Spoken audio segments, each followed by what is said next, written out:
Well, with me now is Anthony Seldon, biographer of John Major, currently writing a biography of the first and possibly the last Cameron administration. Welcome to you, indeed. Is it helpful to bring John Major, aged 72, out of retirement?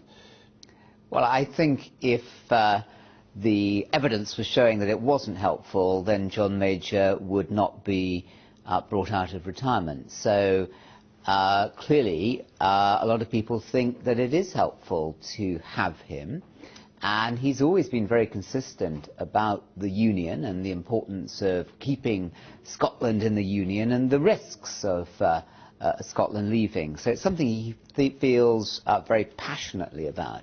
I mean, I remember going up to Scotland with him a number of times to make speeches, as you say, in support of the Union. It has to be said it didn't entirely go according to plan. I mean, that was a period when the Conservatives were losing MPs and influence in Scotland. Yeah, yes, absolutely. So you could say that because of John Major, there was something about him that didn't really please the Scottish people, or was it despite him? Would the trend have been even more marked if he hadn't been raising the spectre of the risk of Scotland departing so much? So, I mean, we don't know. We don't know much about politics. The whole time we think we know a huge amount, like that analysis there of tweets, and it all seems terribly scientific and graphic. But the truth is, I don't think we know very much. I think one of the questions is whether this notion of a Labour government possibly being in hock to the SNP, which the Conservatives have been hitting very hard, whether that is going to cut through what has looked like a stalemated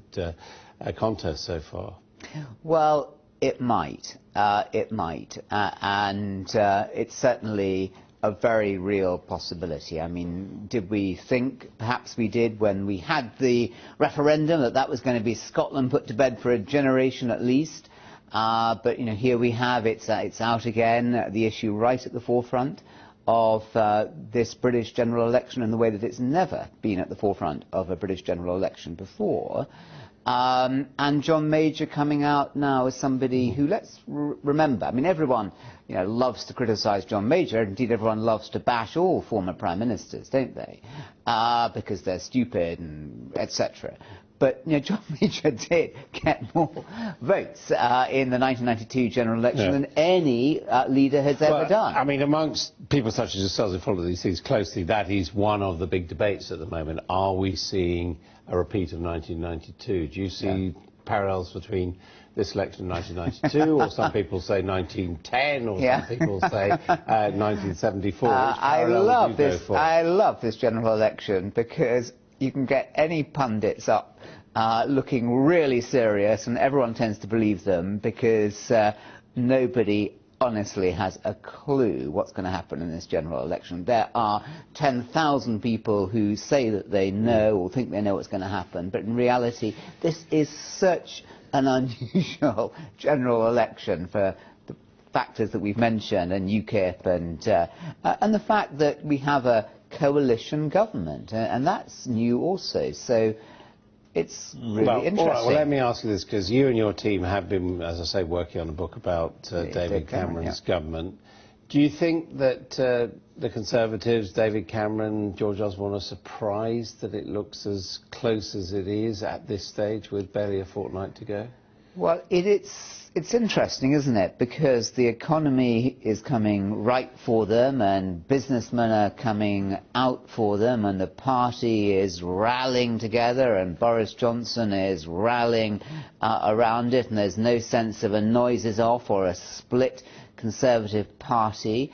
And you've got John Major coming. Oh, we had Norman Tebbit and Michael Forsyth. Well, yeah, but I mean, they aren't serious players, frankly. So it is a united party, and many commentators think that the record of this coalition government with Lib Dems fares pretty well compared to. But where are the voters? What is it about this Conservative government that Conservative voters don't like and isn't bringing them out? What happened to the 14 million who voted Conservative in 1992? Where have they gone? And why are they not voting for a Conservative party now? Interesting. And what is the answer? We will have to find out on May the 8th. Thank you very much indeed.